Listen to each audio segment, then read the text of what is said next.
Ladies and gentlemen, hello and welcome to the Bad League, Bad Pods podcast. I am your host, Zach Fuller, and I am joined today not by Ben Dunn. He is doing a golf tournament or something selfish like that, but I am joined today by the CRS points leader, Jack Drucker, to be my co-host for today. Jack, how you doing this morning? Doing pretty good. Had a pretty fun night last night. I know, unfortunate that Ben can't be here, but I got big shoes to fill for today. But should be fun.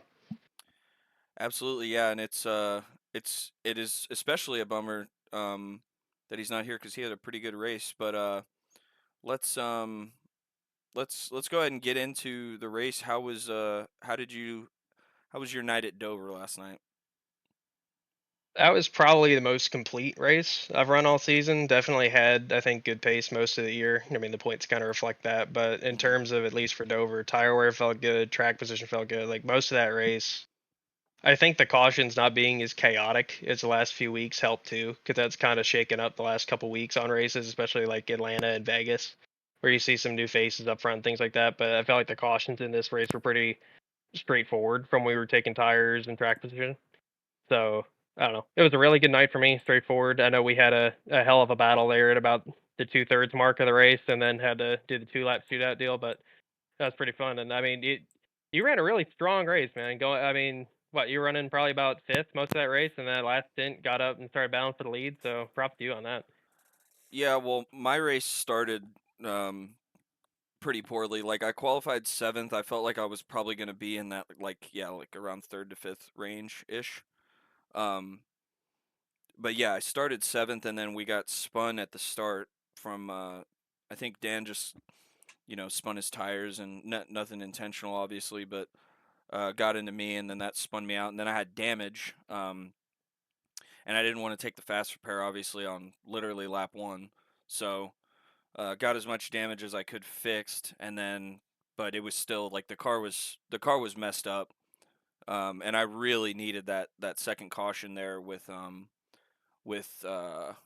and Roten, so it was a bummer for them that they got caught up, but that really helped me because I was able to fix the damage, and then I could really like show my pace. So um, made up some of the track position. It was really difficult to pass, even if you were like faster than somebody. Uh, I mean that's just Dover, right? It's a difficult track to pass on. That being said, I love the track, but yeah, once I could get the track position and get up there in the top five, I felt like I probably had like third to fourth place pace, but with the way the cautions fell, I was able to just kind of hang on to second. If that caution with 10 to go or whatever it was didn't come out, I think Owen probably would have caught me and passed me, and Ben would have definitely caught me and probably passed me. So um, I think I would have ended up about third or fourth, but second is a great result. Just it's really hard to restart there on the outside, and I mean, I think you definitely had the winning pace over anybody, so I don't even know if I would have needed you to probably make a mistake on that last restart for me to get up there and win. But yeah, overall it was a pretty fun race. Yeah, for sure. You definitely kept me honest through 1 and 2 on that last restart. Because if I think if you would have had a regular quarter panel on me out of two, that probably would have been an interesting race down the back stretch coming to the white. But Y- yeah, no, for sure. And I mean, speaking of great runs in terms of like getting a second, and keeping the points, Dylan Hoffman, props to that guy for Yeah, how difficult of a race he had and getting a P4 out of that. I mean, I said it right after the race too. But those are the kind of days that win championships. yeah, definitely. When stuff kind of hits the fan and you got to scrounge out a good finish. That was major props to him on that, because that was an impressive result. I know he was definitely wanting more out of that race given high tire wear, but that was an impressive result. Yeah, he what did he come home? He came home fourth, so and that was from he was 3 laps down. at like lap 30 or whenever that caution came out. So yeah, definitely a huge comeback for him. We can just yeah. I did want to mention like that battle that you and I had was insanely good racing. I know I murdered my tires pretty much because at the end of that run they were on like the right front was on like 30%, which is crazy. But yeah, it was a fun battle at least, even though I destroyed my shit. Yeah, I did the first because I got to your inside for about I think 3 laps, and I was trying to make you run the high side, trying to make it burn it up a little bit quicker because Hmm. I knew with a little bit less in the race, I couldn't wait as long. But for sure, that was really fun. I mean, we've done this a couple of times now. I mean, between Chicago, Bristol, Yeah, being fast and clean every time. So it's really fun stuff. But yeah, last night's race because even I was talking with Owen after too. I know him and Brandon Combs, they were coming like bats out of hell there. If that went green and Christian didn't get into it with Bender, those two were gonna have some pace. I know yeah, Owen said he wasn't gonna catch me, and I mean, I don't know. I know the gap was pretty big. yeah, That was the big thing was just the track position battle because you got stuck side by side with somebody, you'd lose half a second just run side by side, even if the lap wasn't that ugly. So yeah. That was the reason why I was fighting that so hard with you because I'm like, well, if I can just stay in front and maybe keep him in the dirty air, then maybe he'll burn off his tires because I knew you were good at managing tires, better than me for sure. So I was like, if I can just keep this clean air, maybe I can look after him a little bit better. But yeah, the high side really kind of heated him up more than I think I expected. Um, which is because I was choosing the top in that battle because I was like, this is going to be my best shot, I think. But it really, I guess, lap after lap, it really heated them up more than I thought they would compared to the inside. Because I was trying to keep you on the inside so you would burn your stuff up, and you were trying to keep me on the outside so I'd burn my stuff up. So we had the same idea, but better yeah, execution for on your sure. side.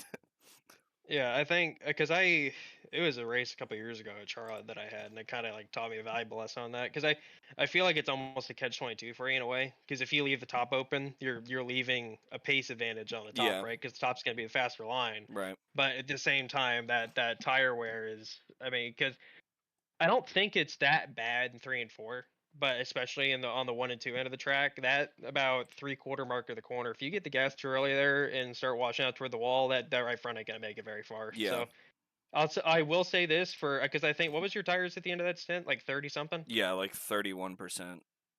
For the lap time that you were still running competitive to Ben, Yeah, Combs, Mays, those guys. I mean, on 30% tires, because I think my tires were around 67. I think on the right front. I think Mays was around 65, somewhere around that number. He might have been a little higher, a little lower. But for running 30% down on tires, you were still putting together some really good laps.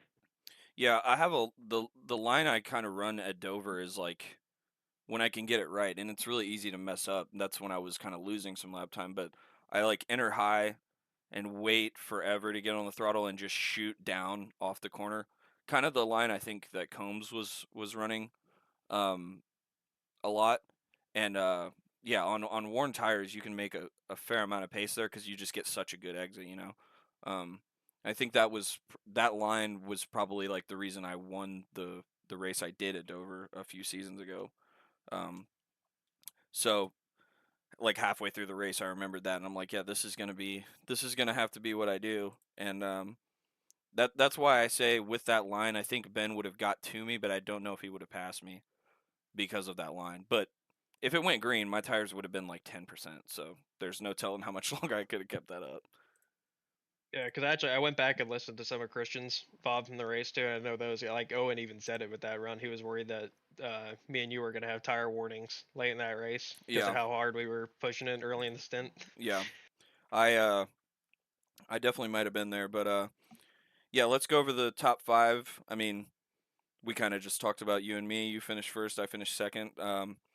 Donnelly finished third. I don't know if you raced around Donnelly too much. I had a few good battles with him when I was kind of trying to make my way back up to the front, but he ran a good race. He's had two pole positions here and two fastest laps, so he's constantly good at Dover.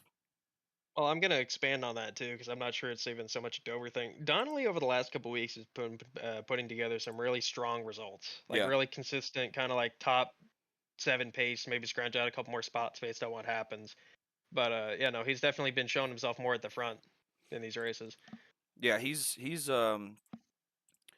always been really consistent, kind of up in that top, like yeah, like you said, like top seven, and he busts off some random wins here and there, and we're coming up on Iowa here in a few weeks, and that's another one I think is comparative to Dover for him for whatever reason. Like Dover and Iowa, I see as tracks Donnelly is really strong at, so he's definitely going to be one to look out for at Iowa.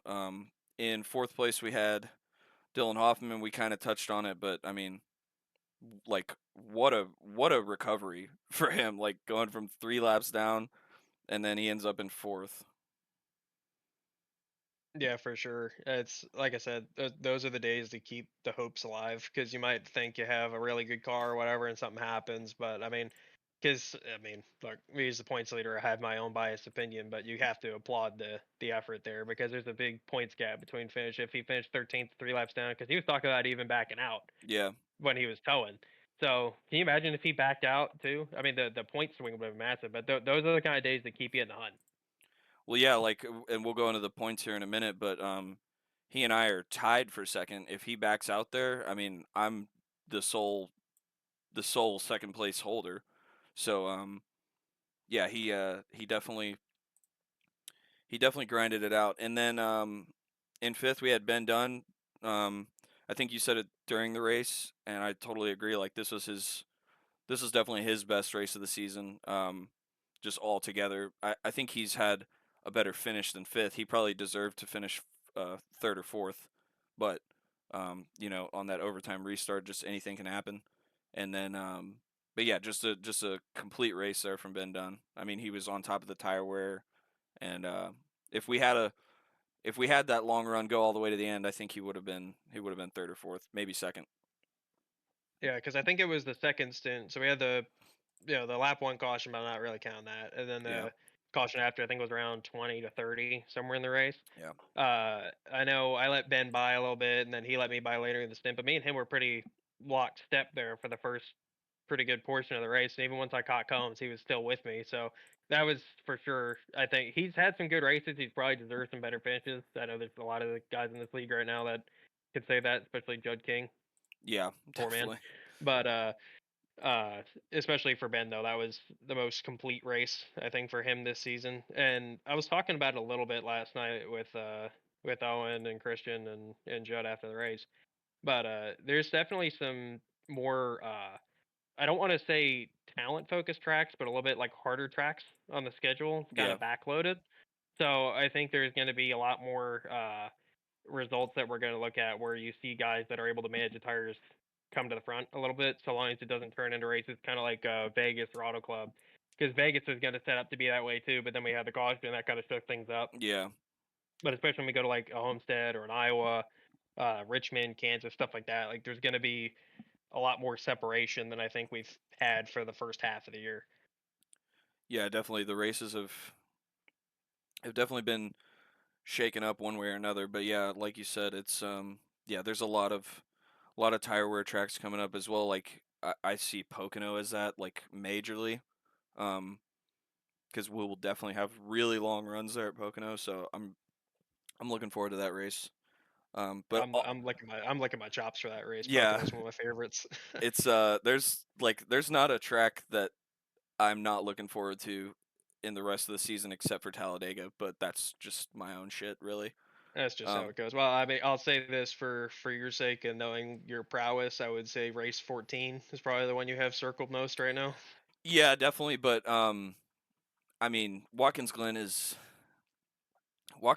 like the road course I have the least amount of advantage on because people have more experience there, and there's not a ton of corners on it. So, um, Yeah. but I think I've won like the last three that I've done at Watkins Glen. So, um, yeah, I mean, it should go relatively well for me. But again, with this season, there's a random caution in it as well. So, um, my advantage on road courses is like tire management, but if you get that caution in the wrong spot, then that kind of takes it out of it. but like we saw in Chicago, if we get an early caution and we get like a 30-minute run to the end, then that really helps me out. So um, yeah, but other than that, I mean, all the ovals as well. Like I'm a big fan of all of them except for Talladega and Charlotte. I usually don't do super great at, but it's a fun track nonetheless.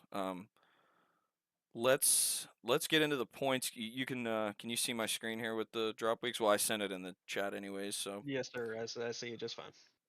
cool. So yeah, you're leading. It's looking pretty comfortable at the moment. 60-point lead. That's almost two races. So um, it's looking pretty good for you. We got what 8 races to go. So or 9 races to go. So a lot can change, but I think if you through the first half you had 4 wins. If you can get 3 more here with your win at Dover, I think it's looking pretty good for you in your first CRS season, dude. Well, I think it was the All Star break episode where you kind of recap the season, but I know the game plan and the formula for kind of what you did last year was the whole top five out to Pretty the end of much, the yeah. year. So I mean, wins are included in top five, so as many of Yeah. those as I can get, I'll be happy. But it's not easy. Like I mean, Dover, like I said, Dover is probably my most complete race of the year in terms of the pace. I think the driver rating on SimHub reflects that too. But it's not easy to win these things because I've had good cars at Auto Club Martinsville and those slipped away. Bristol, I threw that hmm one away on my own dumb strategy. So it's you never know what happens, and even then we go to some of these high tire wear tracks, and I'm sure I'd be hard pressed to think that Mays isn't going to get him one before the end of the year, and Hoffman's definitely not out yet. So Yeah. as big as that gap is, respect your competitors because it's never over until we get to Kansas. Yeah, definitely. I mean, you now I'm tied with Dylan at this point, and I would think I'm kind of in a better position than him points wise because I have like over 30 points in the drops, and he only has the 3 because he's had some really bad luck on these like bad finishes, just getting caught up and stuff. So if he has a bad race, it's going to affect him more than myself. Um, but I think he generally has more pace in this car than I do. So he'll probably he'll definitely have better pace throughout the season. But I think just looking at the full season points, like I have 214, he has 184. So if I can just keep kind of top 5 and then top 3, I could maybe have a shot at it as well. But I think us 3 have kind of separated ourselves just looking at the points. Like unless Owen busts off like 3 or 4 wins, which is definitely not out of the question. Um, I think it's kind of us 3 at the moment for contending for the championship.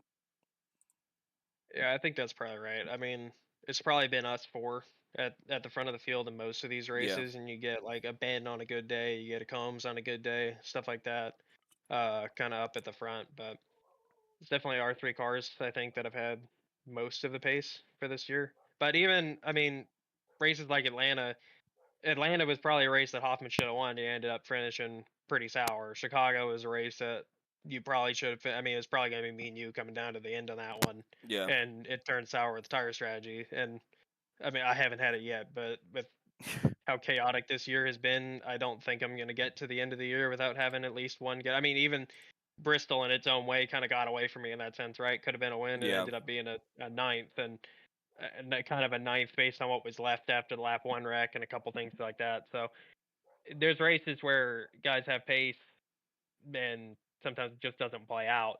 But I think on the note of what you're talking about with Hoffman's drop weeks as well, I say that he can go to Talladega in the Dale Jr. car and go win the race and it's all definitely. irrelevant. But if that's a race where you crash out in that one, and that could be a major swing when you're out of drop weeks. Because even that was like Daytona, because my strategy in Daytona was to run up front most of the day, and I got the early wreck with Cody on the backstretch, and then I kind of just made the decision to bum around in the back for the rest of the race, just to keep the fenders on it and get a finish, because I didn't want to be the guy that you wreck out with 10 to go and you finish 15th out of the points. You know what I mean?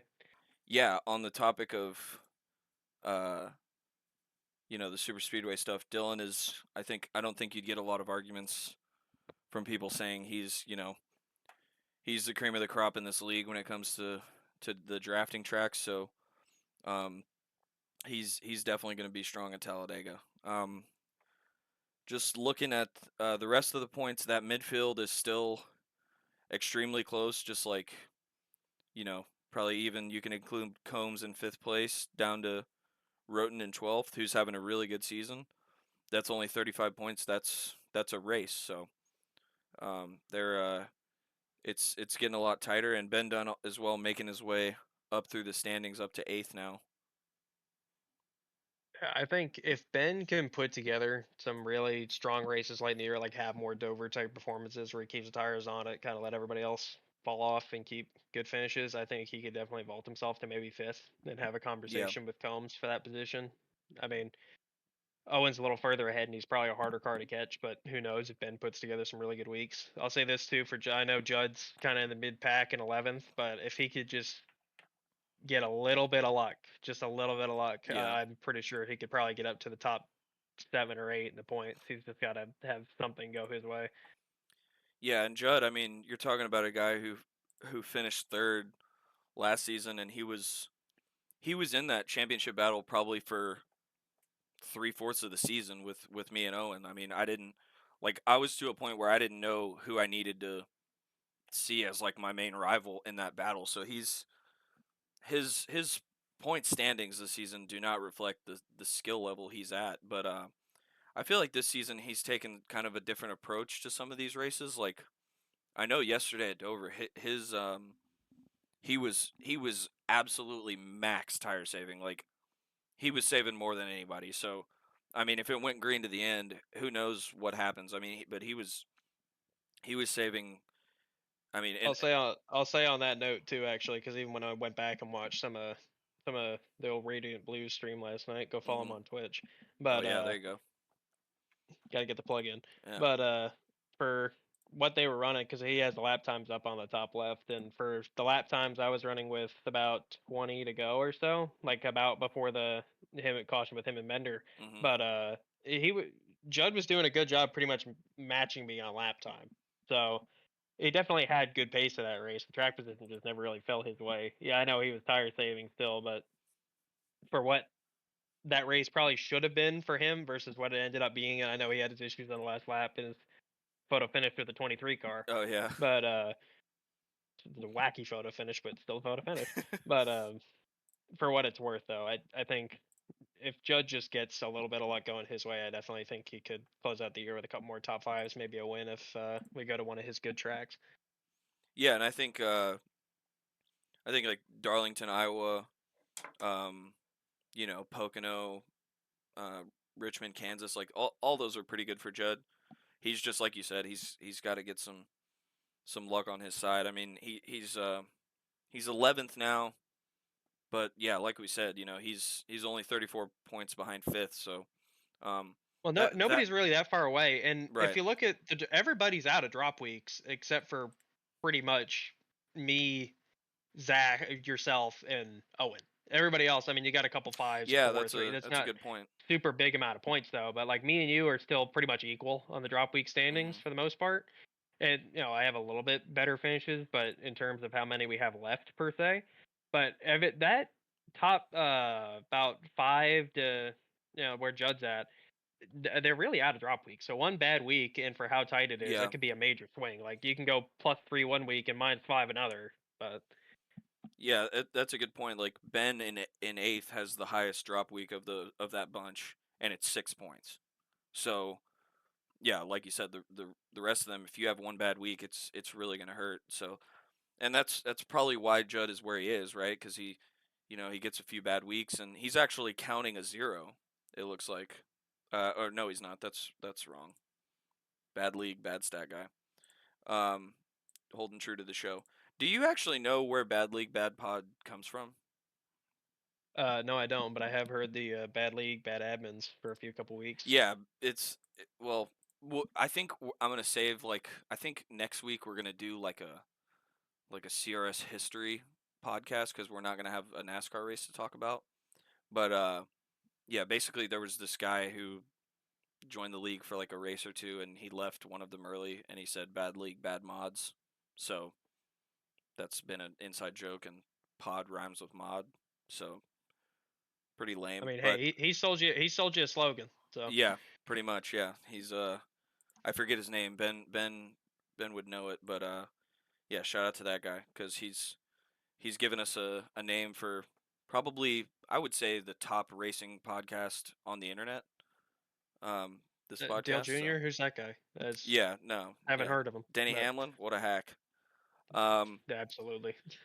but yeah, is there anything else in the points you wanna point out here before we, no pun intended, before we jump into Darlington?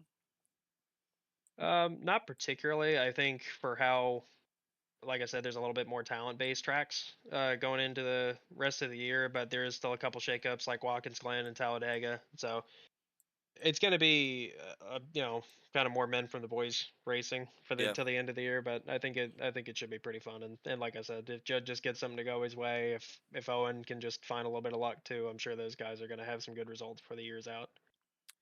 Yeah, definitely. And yeah, yourself and Dylan Perry as well. We should shout out Dylan Perry. He's put together a really good season, and you two are like the top rookies at this point. I think I said this the last 2 weeks, but I think his win is around the corner. He's been running Well, really even for well. where he's at too, like I've run every race this year. I'm not sure. You can correct me if I'm wrong, but I'm not sure that he's run. I don't think he ran Dover. I don't think he's run every race this year. So while he's seventh in points, he could be a little bit higher if the drop weeks weren't being used on absences, quote unquote. Yeah, it looks like he's only done 7 races out of 11, and one of them was or 7 races out of 10 because one of them was the All Star race. So he's dropping all zeros. Yeah. So again, this is wrong on my point standings thing. He's dropping all zeros. So yeah, like you said, he's only dropping zeros. He's only counting the races he's done, and he's still in seventh. So yeah, great season so far for him. Let's get into Darlington. Um, we've done 4 races there in the past.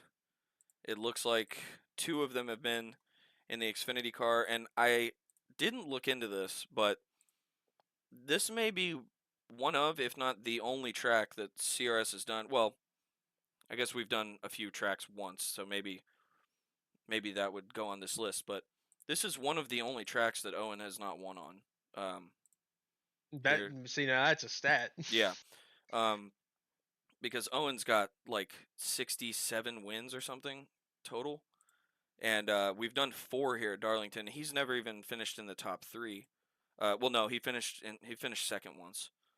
But yeah, it's a great track. We have 3 winners, I believe. Yeah, Jared won both races in the Xfinity car here, and then Ben Dunn won the next gen race. So another good track for Ben. And then I won last season in the truck, which was a very track position dependent race. And then there was like 4 cautions at the end of the race, and I was on old tires. But the track position meant so much that I was able to just hold people off through those late race restarts. I think I remember Brandon Combs pretty much being in position to win that one. And he probably should have if we got a run longer than 3 or 4 laps at the end. But um, I was just able to get out and hold the dirty air pretty much over him, and that was how I won that one. But what are you? Who are you looking at for contenders here at Darlington? I mean, you have to highlight Hoffman, as you previously Yeah, said on this podcast, when we go to these high tire wear tracks. I like to hope I'm in the conversation myself. yeah, If it definitely. goes long green, I think it'll be really fun. If we start getting these races kind of like Fontana, where guys have to kind of budget tires, I think it's going to be a weird shakeup. But if we get this thing going long green, I think it'll be a really good day. Um, I think this is a track. I mean, I know we've talked about recently on Owen's struggles at producing results at this track, but I think that's more down to luck more than pace. Yeah, probably. So for Owen's sake, I definitely think he can be up there. If Ben can continue a little bit of momentum, keep rolling high tire wear tracks and just keep making solid results, because I feel like that's something else that's kind of been lost this year as well. It's okay to finish fifth. It's okay to finish sixth. It's okay to put in Yeah, good results. I think the red mist has settled in at a couple of these races toward the end for some people. Um, but I definitely think for Darlington, if we get this to be a long green flag race, it's going to be. I think it's probably going to be one of the better ones this season. Yeah, and just looking at the caution counts, like the two races we did in the Xfinity car, they each had um, one had 19 people, one had 20 people, and it was two cautions in one race and three cautions in another. And while I do think we've all gotten kind of more aggressive, I think we've all gotten better as well. So this really could be a minimal caution race. Which, let's see, how many laps is this race?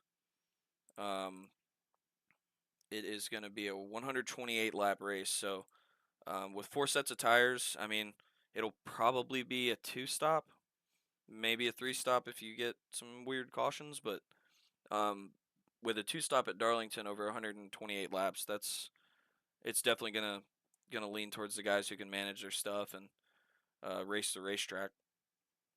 Well, I think Dover was an interesting prep before this race too, because it kind of gets you Yeah, in the mindset. But especially for how big the fuel tank was, for how many laps you run in Dover, like because there was a big temptation around like lap 30 or so to really start laying the wood to it and get some lap time. But then you realize you're not even halfway through your fuel tank yet. yeah, So you start pushing around lap 30 or something like that, and then you're going to be tanking probably by about 50 to 60, somewhere in that range, depending on how you do it. So I think for Darlington, especially for it's kind of the same mentality. You're going to lose the tires before you lose the fuel tank. It's going to be one of those yeah, races where you kind of have to resist the urge to go really hard early in the stint and have to keep the tires on it. But I say that, and then there's guys like Brandon Combs who took the opposite strategy at Dover, get out there pounding good lap times while the tires are fresh and try to get you a gap. And I mean, there's no real wrong way to do it, you know. So long yeah, as you get the finisher out of it, that's what matters. So yeah. And it's I think that's generally kind of Brandon's strategy coming from like the dirt background. He's obviously fast, like he has the pace, but he's still kind of, in my eyes at least, like trying to get on top of the tire management side of it. Um, and I mean that it shows with the deal last season. Like he's second at Darlington, and he probably like had the pace and should have won that race had the cautions not gone the way they did. But I'm going to touch on one other interesting note on that too. You have the setup, starting P7 in a race yeah, that was high track yeah, position definitely, dependent. Granted, I wasn't there, but from what I know about trucks and your description as well, starting P7 and especially having to go and get positions and what you have to do to your tires at that point in the race, like he wasn't, he didn't start front row and mix it up with you all day. Like he had to right, work his way through the grid a little bit. And I know it was a 128 lap race, but you don't just go by guys at Darlington. You don't just go by guys at Dover. Like you can't just yeah, really muscle past people. You kind of have to wait for the tires to wear off a little bit and then get enough of a run because you can't really you run out of straightaway before you're able to produce enough of a run to right, really just drive by somebody. yeah. And I think on the note of like the strategy stuff, like Dover is obviously high tire deg, but with the fuel tank the way it was, I think it was not. If that had gone completely green, no cautions, I think most of us would have tried to do a one stop. But at Darlington, there's no way. There's no way that's happening. So um, through 128 laps, you'd have to run what, like 64 laps on the tires? Like that seems really unrealistic, even for the best of tire saving I'm guys. I'm I'd be lying if I said I wasn't trying to think about that. Thinking's Yeah, a lot thinking's a lot more hypothetical than doing, but I think the other it's more appealing to try to take the pit here as opposed right. to Dover because that was my big fear with Dover was if we get one of those cautions in the middle of the pit cycle or whatever and you get stuck a lap down Yeah, because even that's what kind of Vegas that burned me a little bit too before we had the really late race caution that shook things up. But I think it was the one that put Bender out front, put the doctor out front, guys like that. Um, I got trapped a lap down on that deal. I had to take the wave around, and then that put yeah, me toward the back of the field. So with Dover being the way it was, it's a little bit scary. But with the lap fall off here, the bigger track, kind of how you have to take pit road cautious in a way because of yeah. how sweeping the entry is. I think it's not as intimidating a task to take the perhaps do an extra pit stop or stop a little bit early or something like that because you're not as much under threat of being stuck a lap down.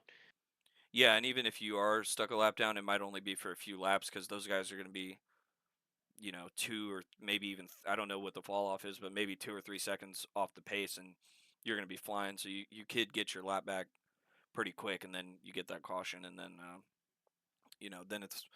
then it's a question of how long have you done? Are you gonna pit again? Like, um, that's the thing with these races. Like, the best strategy is not always the winning strategy because of how the cautions come out. Like, the two stop over 128 laps is probably faster, but if you get a caution while you're a lap down, it's over. So, um, it's a roll of the dice. I think that's also another reason why I really have my fingers crossed it's going to go long green, because if we can just get one green flag cycle in at least to just see what it's like, I'm really excited to see what the tire offset does.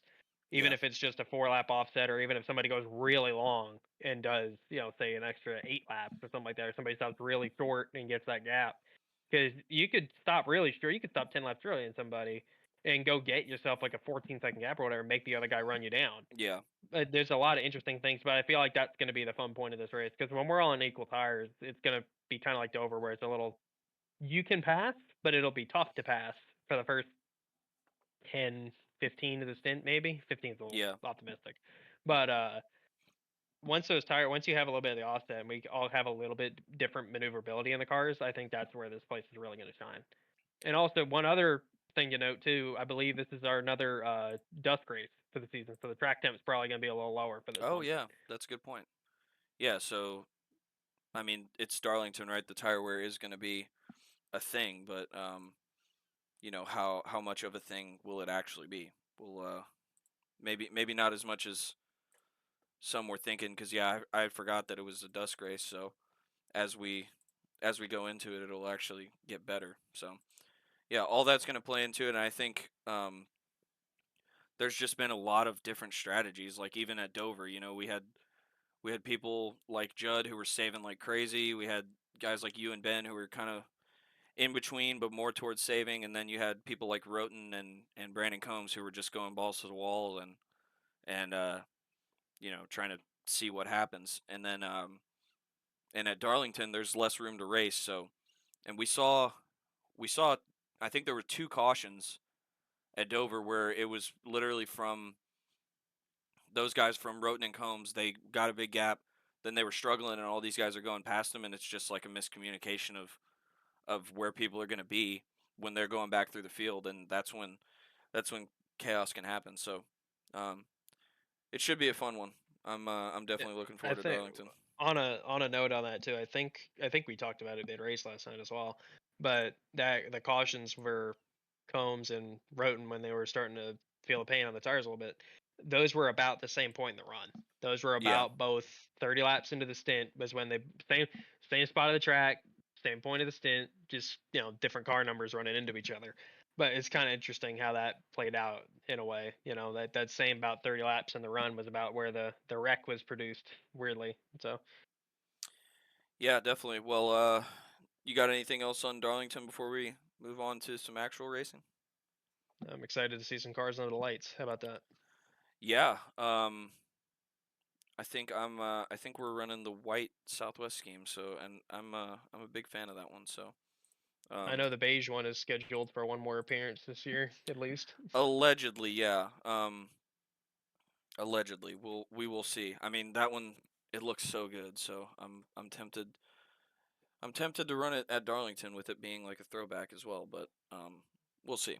We'll see what the we'll talk to corporate and see what paint scheme they want to run.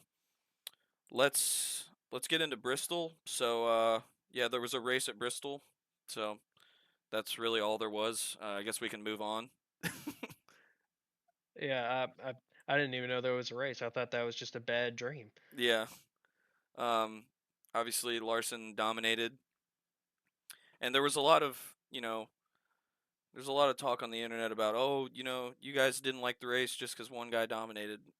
That's definitely not why I didn't like the race. I like to see somebody dominate. That's great, but it just seemed like we all really got our hopes up after practice that this was going to be like last spring, with all the tire issues, and that's really exciting. And then you get out there and it's, you know, nobody can really make moves and stuff. I don't know. What did you think about the race? I think, and on that note of domination too, like it's not a leader issue when the guys in the top 5 on the restart, maybe go plus or minus 1 because somebody got a good restart and he got a good launch off the lane or something like that. But Yeah, the guys in the top 5 weren't really moving around. If you got stuck in that 16th to 20th no man's land, like I know Chase Elliott was stuck down there most of the day, but Wallace was stuck down there most of the day. Guys with good cars you expect to run up at the front, and they just can't go anywhere. So it's disappointing to see that for sure, because even for what Bristol is, but it's a more just NASCAR issue more than like I know there's been a lot of talk this week, especially around the internet, for is this more of an X Gen issue or a Bristol issue? And no issue is definitely 100% one or the other. yeah, But I think for what the next gen car is, for the tire wear it produces, the dirty air it produces, I personally I'm not a big fan of it, but I think yeah. there's ways to fix it. But I think this week was definitely a shame, and the Jeff Gluck poll is starting to show that in the general consensus of what the NASCAR online fandom believes. Yeah, I've never been a huge fan of the next gen. I mean, it is cool on the mile and a halfs, but it's just really disappointing to see like all the struggles with the short tracks, and like we're on our fourth season of it, I think. So, and it just still hasn't really gotten that much better. It's gotten a little bit better, but um, it's just baffling to me that this is still a talking point. Like it's yeah, it's disappointing. I mean, I said it during the race, like, man, this is really underwhelming. Like, there's nothing happening. There was one natural caution, and it was for Cody Ware, and SVG, which they're racing for 80th place or something. So there's just really nothing going on, um, and that's how these kind of short track races have been going. And on the note of the natural cautions, like it's a race doesn't need a bunch of cautions to be good. One would Right. probably argue that less cautions is kind of a good thing in a way, but it's a sad thing though because I mean if you're only getting one caution in that race, it's not stages or whatever. You probably have a car that's way too easy to drive Yeah. because none of the guys that made it to Cup are bad. Yeah. There's guys that are great and there's guys that are good, but none of them are terrible at what they do. So Yeah. when you have guys that all have the same car, a car that's really not that bad to drive, especially compared to the Gen 6 car, the wider tire, and you have the more underbody. I mean, this car it hampers drivers a little bit in a way, and that's why even on the note of oh we need 900 horsepower, I don't believe that we need 900 horsepower. I think 750 would suffice, and like we had in the Gen 6 era. Mhm. But the underbody, slashing the billboard of a spoiler we got on it, and I mean I'm not sure how it's possible with the rims that we have on here today, but shrinking the footprint of the tire, I Yeah, think those big would go time. a long way. Yeah, the tire is I think that's kind of the big one for me is like the tire is so wide. Like yeah, we probably don't need 900 horsepower. We could probably leave the horsepower the same if you cut the tire in half. There's just less grip, or put fucking grooves in the tire or something. Like the something needs to change with the tire, and apparently Goodyear is at their limit with how soft they can go. So I mean, I like the races we've seen on the wet weather tire. Obviously, the track is wet, but like, why not just put grooves in the tire? Is I mean, I know like in the early 2000s, F1 had that because I mean, I guess that was a rule back then. I don't know the whole story behind that, but they used to have grooves in the tire that decreases the contact patch, right? So you're gonna have less grip, and you'd think they'd heat up and wear more, but I don't know. Something It's something all definitely needs it's to all a change. question of surface area, right? Whether Right. you're taking it away in the width to get rid of surface area, or you're taking slices out of the tire. I Yeah. mean, it's just a question of what does that bottom line number of surface area look like. I'm not sure with grooves how that would respond, especially when you say running the seams at Homestead, right? Right. How would those seams get into the grooves on the tire? I'm not sure how that would Well, on the respond. on the mile and a halfs, I don't think we got a whole lot to change, right? Like this is a more of a short See, I'm track not. conversation for me. I For me, well, I would like to see changes on the mile and a half and the 2 miles because even say Did you watch the Nashville race last year with Hamlin and Chastain? Yeah. That I mean, on a That was track a, like a that, yeah, higher speed track where Ross was on. I believe it was two tires with 40 lap old yeah, left. It took Hamlin all of to get down to about 5 to go to get by him. yeah, I don't think it should be that difficult to overtake on these mile and a half tracks. Let alone this isn't even the old tire discussion, but like because if they're on equal tires, you probably can get by them. right. So that's my big problem. Like I think the side by side racing is fun, but I have a big problem with this car where that dirty air is so much more intense with It this is. car Yeah, directly in line. So getting to somebody is so much more difficult. And I'd rather see the bottom car get a little loose when they're side by side, kind of like the 2016 Sprint Showdown. What we yeah, saw between Larson and Elliott, that was a pretty good example of getting side by side, but right. countless examples of that. But I'd like to see the cars go back to the mentality of get next to a guy and race rather than have it be the half a second gap. You get stuck and you just got to hope he gets stuck in traffic. Because even this last weekend's race, we talked about it before coming on air, but when Larson caught traffic, I mean, these cars that they're technically P30, but they're still running the same lap time. But this guy that's led every lap, or whatever, he's still getting stuck. Like Yeah, I don't think it should be this difficult for the leader to overtake cars and things like that. Because even we've seen that like in Darlington when William Byron was leading all the laps and all that too. The second he caught traffic, guys were starting to catch him toward the end of the run. And the 24 yeah, never put a 10-second gap on the field. It wasn't like these races we saw a couple years ago in the Gen 6 era where you'd have one car just like the field, like Larson and Truex in the last run of the race. I mean, they were gone in the right. 2021 spring race. So you're not seeing that nowadays. Like even for Byron leading, however, like every lap of that race up until he had a green flag pit and lost the lead. But these guys aren't getting 4 second gaps with crazy good cars. Like there's Right. still P2, P3, P4 still stuck near them, and the bottleneck forms as well. So I don't believe the mile and a half racing right now is as good as it could be. I think for next gen standards, it's good. But Right. I think for what we had with the extremely low downforce era Gen 6, like personally that was my favorite between like 2016 and 2017. Yeah. 2018 they made a little bit of underbody changes that made it a little hard to trail, but especially 2016 for sure. Um, you could drive up to somebody, get near them, pass them, and that was personally how I think it should look. But I think for the next gen car, there's a lot of changes that could be made. And actually, I think it was Elton Sawyer this week. He said to drivers, if anybody has any ideas, we're all ears.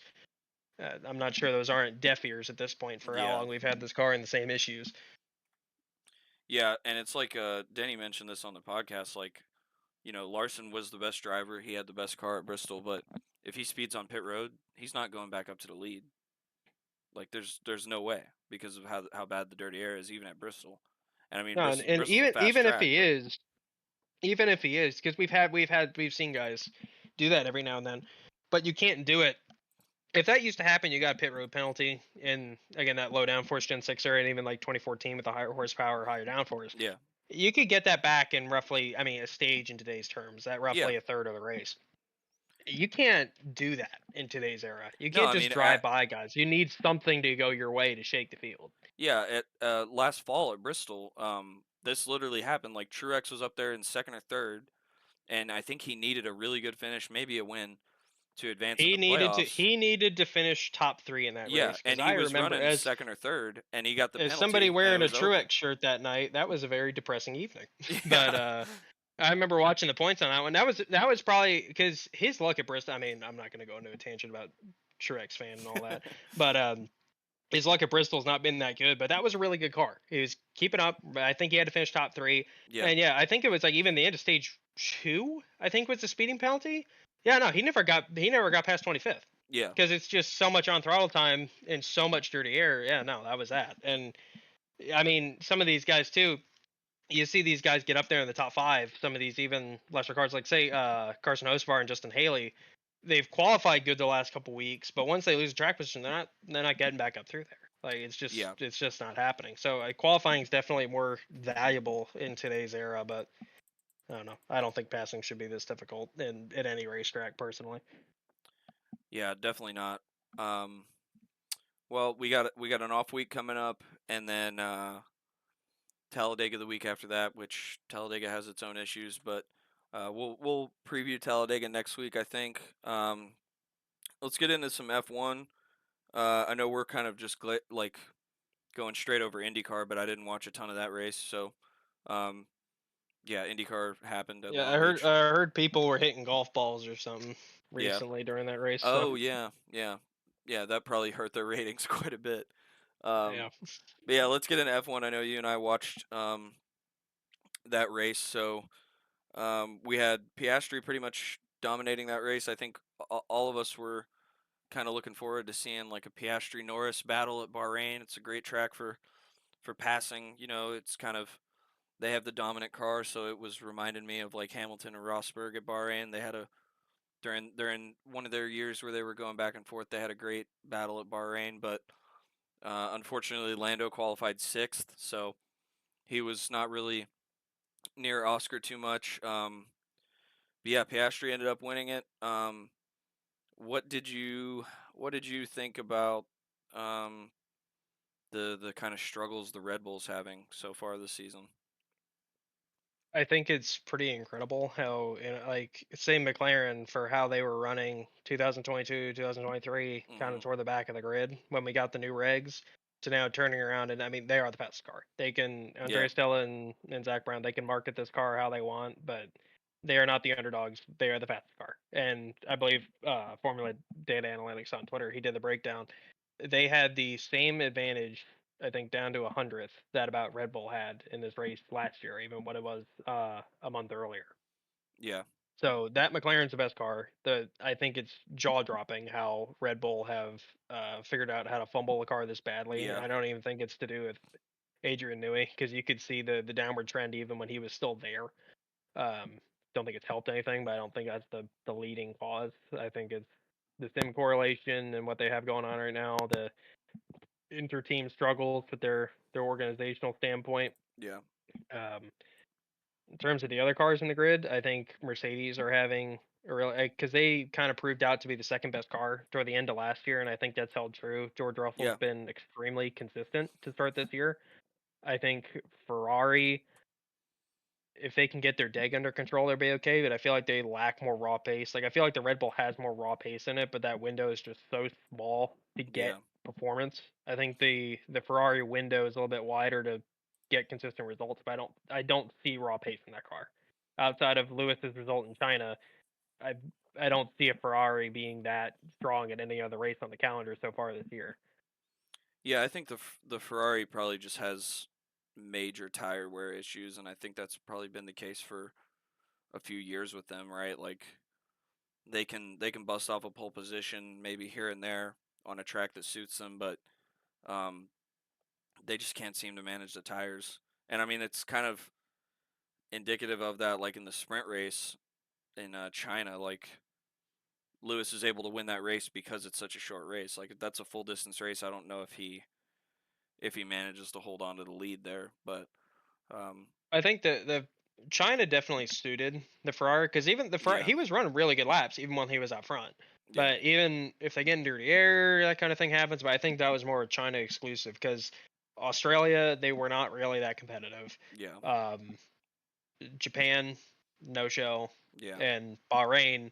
This was a good result, but this is also, I mean, everybody had 3 days of testing around this track. You kind of, right, play. It's kind of like how Barcelona was a few years ago too, where everybody kind of, you know what you're getting into when you go to that race. yeah, So, uh, for sure, I think as we, because what's this week? It's Saudi Arabia. I'm really excited for this race. I love this track, but I think with it being potentially a little bit cooler temperatures of the night race and a smoother track for sure, it shouldn't be as high tire deg.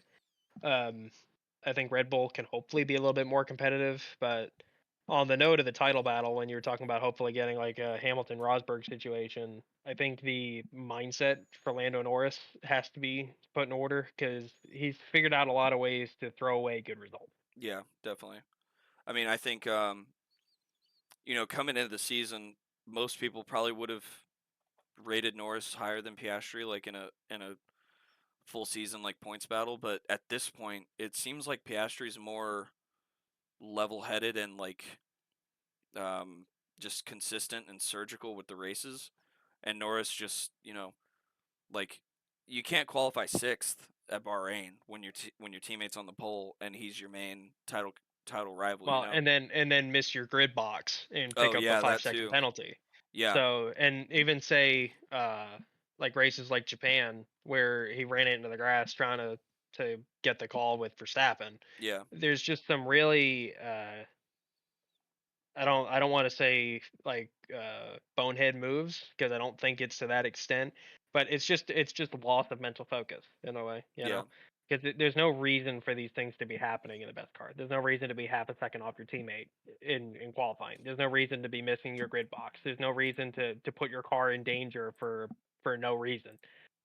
Because say in Japan, say he sticks that thing in the grass, it busts loose and he knocks the wall down the right side. That's yeah, day over. You're scoring nothing. Like it doesn't seem like it's that indicative result. I think for McLaren's sake, because in Japan when they had to figure out who had more pace to go chase down Verstappen, they held Piastri back. They let Norris yeah. keep the P2, even though Piastri kept saying, "I have the pace. Let me go at least try it." And they could have inverted the cars Sure. if Piastri tried it and then invert the cars to keep the running order, but McLaren weren't decisive enough to pull the trigger. So I think as Oscar Piastri begins to kind of lay a hand on the championship, he's going to have to McLaren are going to have to figure out which one of their drivers they're going to want to cater to because I don't think they can keep uh, giving Norris the A strategy and Piastri the B strategy if Piastri is clearly the faster car. Yeah, I mean, I think Piastri, like I said, he's generally been like more consistent. So, um, I guess they'll probably wait until later in the year to see who they want to give the preferential treatment to. But yeah, it's gonna be exciting to see. I am also super excited for Saudi Arabia. This has become one of my favorite races of the year, just because I mean the track is so insane. Like I would love to see this track in iRacing and race the stock cars around it. I was Uh, just thinking that because yeah, even I haven't had a chance to do like even F122 on a wheel yet, but even just doing it on the control, it's such a fun track to drive. it's It crazy. it's Yeah, it ebbs and flows. It's just such a fun place to actually drive. And I know in 2022 when we saw the DRS wars between Verstappen and Leclerc for that race yeah, win, but for what that track is, perhaps the racing could be marginally improved per se, but it's just such a fun place to drive. yeah. It's I mean you never really get a break uh in driving wise. Like there's the front stretch is really the only break you get because even the back stretch is like curved. So And you watch onboard footage there too. How much you have to actually push the limits on these cars. It's exciting to watch yeah, cars go around that place. yeah, definitely. I know that's the or Monaco qualifying with seeing guys really put it on the ragged edge, but I think Saudi Arabia for how much faster that track is and just the nature of Formula One racing in general with how committed you have to be. I I absolutely adore watching cars go around that track. Yeah, it definitely should be a fun one.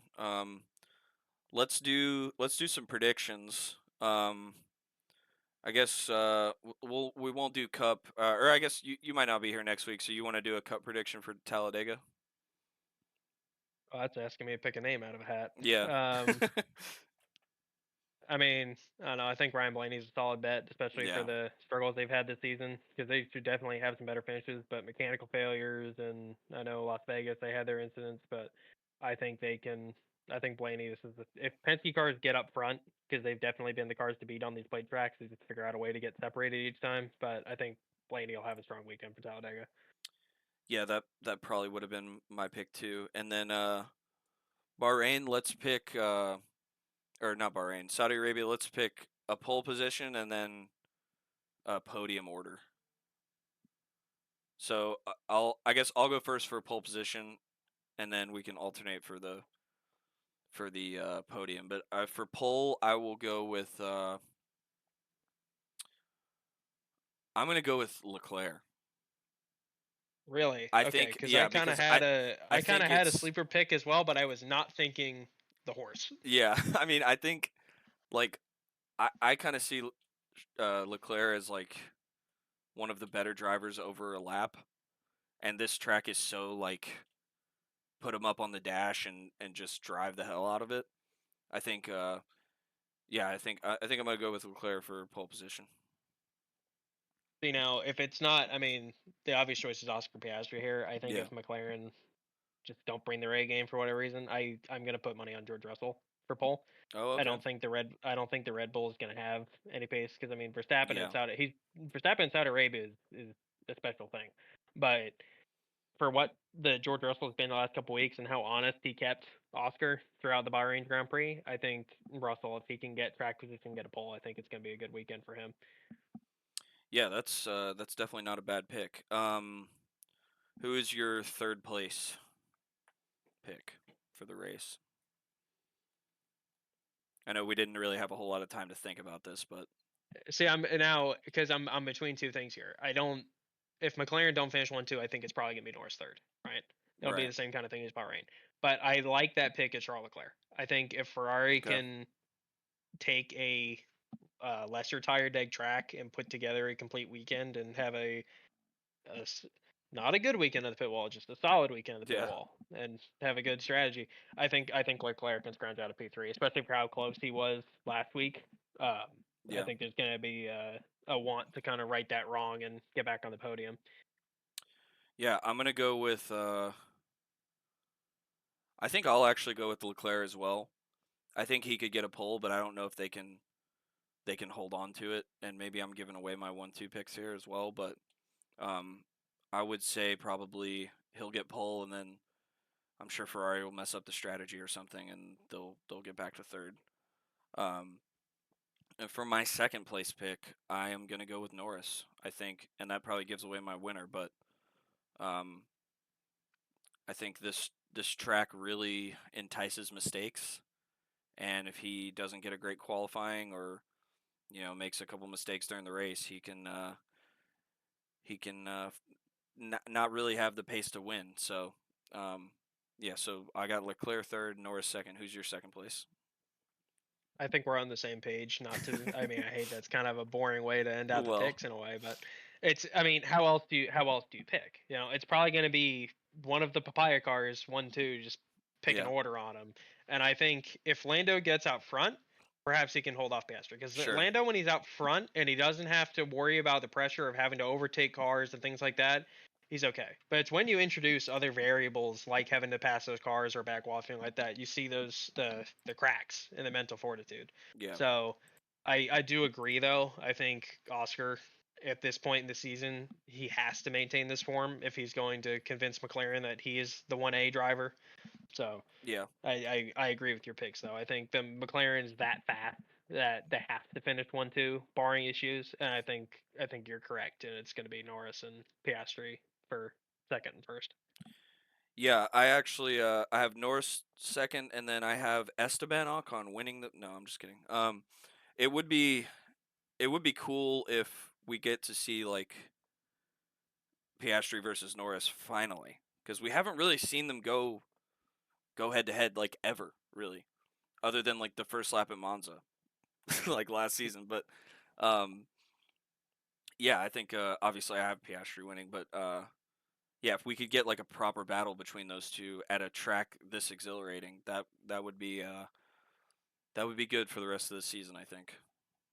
I think it's still too early in the season to talk about contact and things like that, but especially when we get to this latter half of the year, maybe after the summer break, if they're still close in the points and this does turn into a Hamilton and Rosberg situation, I could Hmm. definitely see things getting, you know, you go for that extra inch and one car's into somebody else, and we got two McLarens at the bottom of the scoring pylon. Yeah, that would definitely be exciting if it happens. Well, Jack, I think we pretty much covered everything. I actually did end up getting a plane here for my reservation at 1, so that's gonna be the rest of my day. Uh, you got anything else here before we wrap it up? No, I appreciate you letting me come on and fill Ben's seat for a week. Hopefully, come on once or twice more before the end of the year for maybe a win or two. But happy to be here. Appreciate the invite, and happy to have Ben back next week for you. Yeah, man, it was definitely fun, good conversation, and yeah, I'm sure you'll win a few more races here, and we'll get you back on. So yeah, thanks for coming on, and for the listeners, if you enjoyed, which I hope you did, hit the like button, leave a rating, all that good stuff. You can comment on Spotify, by the way. I didn't even know that, but Judd's been leaving comments on the podcast, so shout out to Judd. But yeah, let us know your thoughts. Let us know if you disagreed with anything, and yeah, we'll talk to you guys next week. See ya.